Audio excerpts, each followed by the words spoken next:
What is up, you beautiful dumb assholes?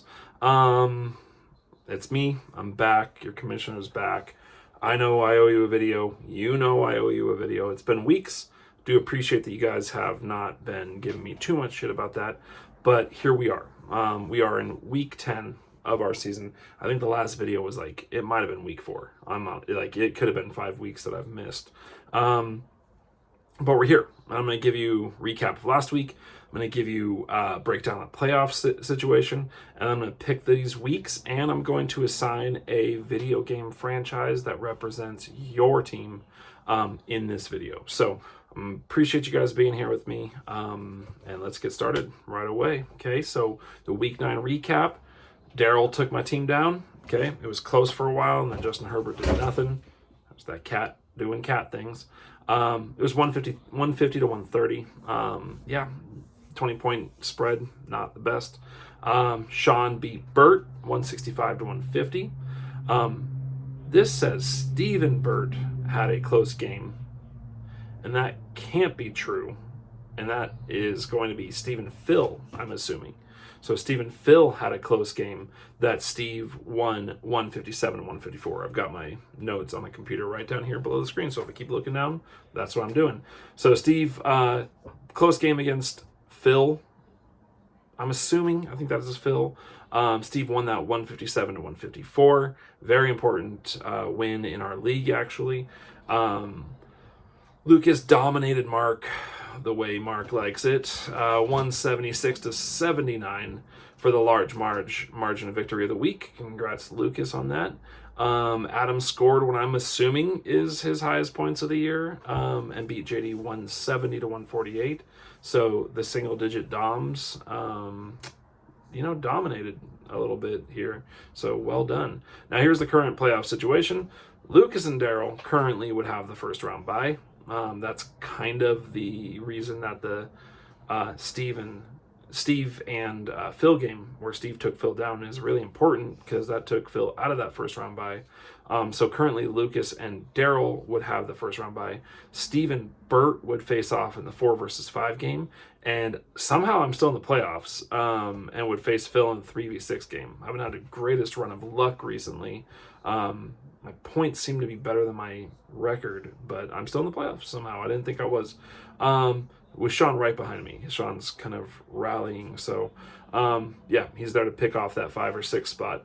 Adam, Sean, Mark, and JD are all currently in the toilet bowl. But yeah, like I said, look for that to come, to change with the way Sean is scoring right now. So, okay, that's where we currently are. Going into week 10, that means we've got 5 weeks left, 10, 11, 12, 13, 14, because now playoffs start in week 15. They no longer start in week 14. So I'm going to pick the matchups, and I'm also going to pick the video game franchise that I think describes your team. We're starting with Amingo Ate My Baby. That's Bert. He's 5-4, checking in at number 5 in the playoffs, versus D's Nuts. That's JD. 3-6, number 8, currently in the toilet bowl. The current projection is 142 to 110 for Bert. JD still needs to put a running back in his lineup, and Amon-Ra needs to go in his lineup, so that projection will be closer. Assuming he puts Amon-Ra in. However, Bert's running out the Cowboys' defense against New York, so his projection isn't nearly high enough. I don't see this as a blowout, though. JD scored well last week. I think his team has playmakers on it. I see this one ending up in the 157 to 150 range, with Bert getting a closer than expected victory, but still getting the victory. I got Bert winning this one, staying in that playoff spot. Here's Bert's video game franchise. I went with Double Dragon. Now, first off, you guys should just know, I don't think I picked a bad franchise for any of you. Maybe some disappointing franchises. Maybe there's one bad franchise overall, but I think, I don't think they're all, I just think it describes you guys in a way. So Bert gets Double Dragon. It's such a solid game series. Really, the first couple are the best. It's lots of fun. It was never able to get over the top and be like, yes, Double Dragon's here to stay. They made a ton of them. I found that out looking this up. They made a lot of Double Dragon games. It was big when it first came out, though. The future installments weren't up to that level of the earlier versions, and that's kind of where Bert's at right now. He's always been in that top group of our league, but he's sort of going through a rebuild, and he's gonna, I think even though he's in the playoffs still, it's a tenuous situation for him, and I think right now he's kind of a little bit less than he used to be, so he's getting double dragon. JD is Wii Fit and Wii Sports. He gets those two games, kind of that early Wii, when the Wii came out, and there was like, we have these sort of similar, like, the music and the look to it. These started with a lot of fans. Okay, let's not forget that JD was a playoff team in the first year of our league. It was top 5. I mean, not even top 6. He was top 5 in our first season back in 2019. However, the good times didn't last. People wanted a little more realism with the Wii than the Wii was giving them. Wii Sports and Wii Fitness, Wii Fit. And JD hasn't been back in the playoffs since, and has regularly been one of the bottom 2 or 3 in the league. So he's Wii Fit and Wii Sports, came in hot and kind of faded away. Next game I'm going to go with is me, Purdy Balls. 4-5, number 6 in the league, against Boot Scoot and Bottom Boys. That's Lucas, 6-3, number 1. Our best team is 6-3. There is a lot of parity in this league, as you can see by the current projection, favoring me 164 to 148. I'm catching Lucas on a week with no Jalen Hurts and no Cooper Kupp. Not that Cooper has been great. He's obviously on the trade block for Lucas, and right now Lucas is rolling out Tommy DeVito, the bad twin, and I'm getting CMC back. Seems like a good time to take down number 1. However, my team is just so inconsistent. I don't know what's going to happen with them. The ever hurt, I don't know, they're just up and down. I have a highly volatile team, which is why I'm always a threat, but can also just have really bad weeks. Lucas looks like he'll probably be getting David Montgomery back. He's also getting, who I traded to Lucas. So he's also going to get Travis Etienne back. So I'm going to go full jinx and say Lucas is definitely going to win this. 100% Lucas is going to overcome this projection, and Lucas will beat me. Congratulations, Lucas. Now for the video game franchises. You might not like this. I'm going for my own Legend of Zelda. Okay, screw you guys. When you get 2 titles, you can pick an awesome video game franchise for yourself too. Here's the thing. At its best, Zelda is the best, in my opinion. It's the best games. They're so fun. They're so awesome. But there's been some real questionable installments in this series. Zelda 2, which was just like, I think it was just called Link. Not Ocarina of Time, which is great, but Majora's Mask, I was like, I don't know. I can't get into this. Wind whatever it is, the boat one. I don't know. And I haven't played some of the more recent ones. So, there's some questionable installments, just like with my team. But when it's good, it's championship worthy, as I have to. Lucas, on to you. You are Final Fantasy. It's one of the most inconsistent franchises with a few hits and a lot of duds. A ton of duds. So here's Lucas's finishes from year 1 to now. These are regular season finishes. 3rd, start out, first year. 10th, 7th, currently 1st. So, if our first year was his Final Fantasy X, which was a really good one, he's hoping that this is Final Fantasy VI, which is probably the best one, and will give him a title. So, he's been Final Fantasy X, maybe Final Fantasy VII, depending on your personal taste. And Final Fantasy VI, pretty well regarded as the best one of the series. That's what Lucas is striving for this year, at number 1 right now. So we'll see. But you are Final Fantasy. Okay. Next game, the Meeseeks Meat Packers, 6-3. They're number 3 team in our league. That's Daryl against the Paler Broncos, 5-4. The number 4 team in our league. The 3 versus 4. Thought about this being the game of the week, but the current projection is 96 for Daryl to 150 for Steve. Daryl actually doesn't have a QB to put in. Mahomes is on bye, and he doesn't have a starting quarterback other than Patrick Mahomes. He still has to replace Tyreek. He still has to replace his kicker, so he'll get a few more points here. But unless he gets a big QB pickup before this game, Steve will run away with this one. And that's going to put them into both at 6-4. It's just going to continue our parity in our league. I just don't know if he'll have enough to keep up, and Steve will win this one. So on to the video games. Daryl, you are Sonic the Hedgehog. Daryl's finishes in our league 7th. Okay, his worst. 5th, 6th, 3rd, currently 3rd. Playoffs every year since. He's never quite at the top, but he's consistently good and competitive, which is why he's just like that little blue devil, Sonic. So that's Daryl. You are the Sonic the Hedgehog franchise. Not bad. Yeah, that's the point of it. It's not bad. Steve, look, you gotta hear it. Steve's regular season finishes in our league. This is his regular season, because we know he's won one title. 1st, 2nd, 4th, 1st, 4th. For an average finish of, let's see, that's, well, if you count now, counting now is 4th, so it's not a finish. If you just go with the finish leagues, 4, 5, 6, 7, 8, it is 2nd. His average finish so far is 2nd place in the regular season. That's Super Mario Brothers territory. That's Super Mario Brothers level success. He has just one title, and he deserves to be. He still has one title, I should say. He had one title in that time, and he's consistently finishing, averaging 2nd place in our league. That deserves to be put with the elite franchises, and that's Super Mario Brothers. You can argue what's better, be Zelda or be Super Mario Brothers. And to me, I love both, but Zelda's a little better, and I have 2 titles. But Steve has consistently finished higher than me in the regular season. But no one cares about the regular season. But it is important. Of course we care. It's something nice to hang your hat on, Steve. Plus, you do have one title, so that one title. So good job on that one. Next game, OBF, Mark, 3-6, number 9, versus the single-digit Doms, 3-6, number 10. So we have 9 versus 10, and the current projection is 133-97 for Mark. Adam is missing his QB from the lineup right now. He has QBs to put in there, I think. Brock Purdy, at least. He doesn't have a wide receiver in the starting lineup. He will put in Brandon Ayuk and Christian Kirk, so his numbers will go up.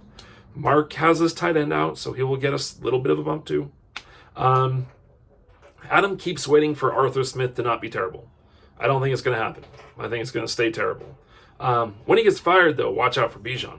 So, as for now, though, watch out for the Seahawks to bounce back against a bad Washington defense. Mark's going to get the win. Okay, on to the video games. Mark, you're the Lego games. Hey, they can be good. They can be. You've been good in our league. They just are very repetitive. Lego games, they have a formula and they don't change it.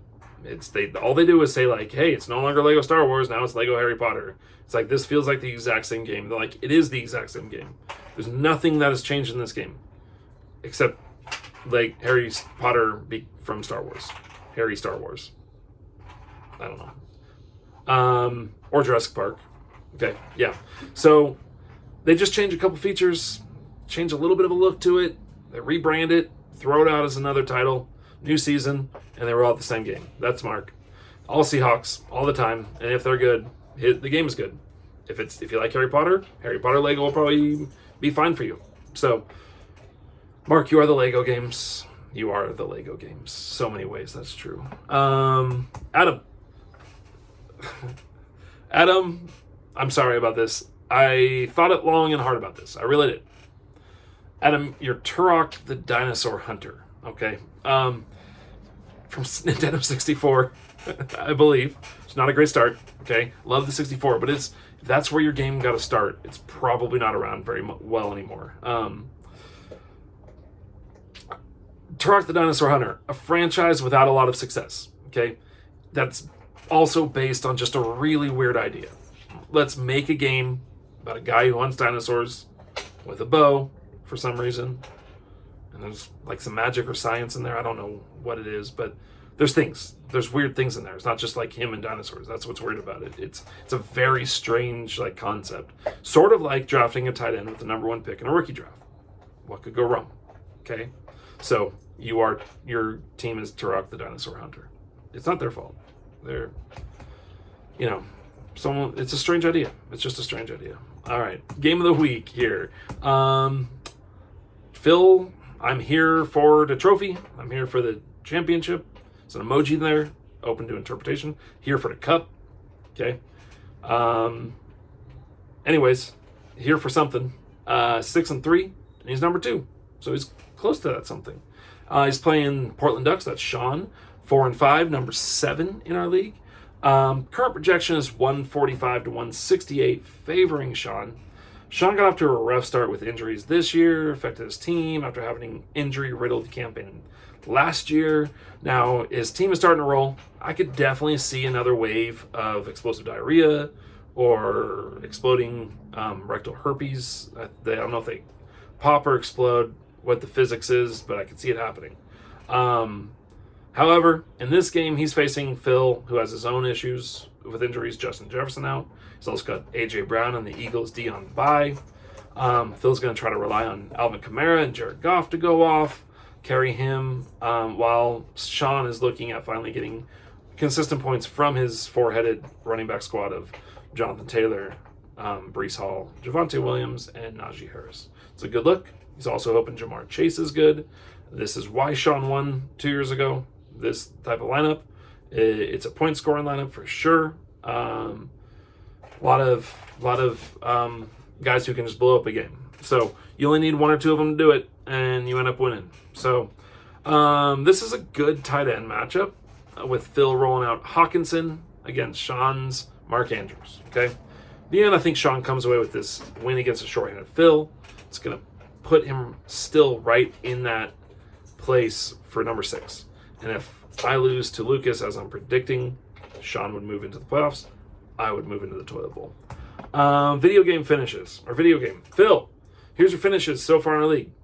10th, 6th, playoffs, 7th, 9th, currently #2. Started very slow. First 4 years, real slow. 1 playoff appearance coming in #6. He's getting his team built now, though. Okay, so he's getting things built up. They're improving, and that's why he's Tomb Raider. Tomb Raider always had some good pieces. It's partially built around the idea that it's a hot girl. Okay, I think that we can all agree that was part of their idea. Like, let's make her hot. She runs around. You can stare at her. I can move the camera at weird angles. But on PlayStation, whatever it originally came out on, you were staring at, like, geometric shapes that were supposed to look hot. It's weird. That's a weird idea. They weren't hot. They're polygons. Polygons aren't hot, okay? No girl should be a polygon. Boobs are round. Butts are round. That's what we like about them. When they're pointy, other than parts, but when the whole thing is pointy, it's a polygon, no one's happy, okay? But they're getting better. Partially, the technology's getting better. They've improved their processes. She's round, okay? Bouncy. Those are good things. Those are good things, Phil. That first Tomb Raider game sucked. Just go back and play it sometime. It's fucking terrible. They're getting good now, though. They're fun.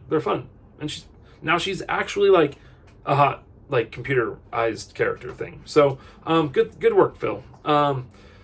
They got it going later on now, and that's you. That's you, Phil. You're getting it going now. Now you're 5 years into the league, and you're getting it going. So, well done. Sean, your Mortal Kombat. Don't lie to yourself. As much as we all liked Mortal Kombat, the original, it sucked. It doesn't hold water these days. It's weird looking. The way they did the graphics was like, whoa, look how cool. But now we look back like, ugh. Oh, God.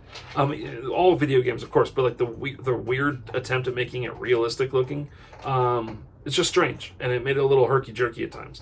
But it's pretty bad. It's just a pretty bad game at the start. Sean missed the playoffs first year, but they really developed it, and it pays to be ruthless in Mortal Kombat, and that's how Sean built his squad, with ruthless moves, amassing picks in what are now pretty clearly, and were at the time I thought, but now especially pretty clearly one-sided trades. Okay, yes, he gave up Rashad White, who looks good right now, for another first-round pick this year from Lucas.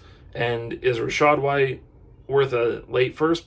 It's probably a fair trade. That's probably a fair trade now. But a lot of them were not good. Not good things. Mark Ingram for like 2 first picks. I don't remember who that was with, but others like that. Just amassing picks. So ruthless. You got to finish him. That's what he's done. So well done. You get Mortal Kombat. Started shaky, but got to be ruthless, and then it's doing a lot better. They look pretty good. So, all right, guys, that's it. I'm done. Peace out. Happy to be back in front of you guys talking Showing Dynasty, and hope you guys are all having a good weekend when it gets to the weekend. 3-day weekend coming up, and I hope you all do really well, except for Lucas, who's supposed to win this weekend. But hopefully you don't. But you will. Okay, peace out.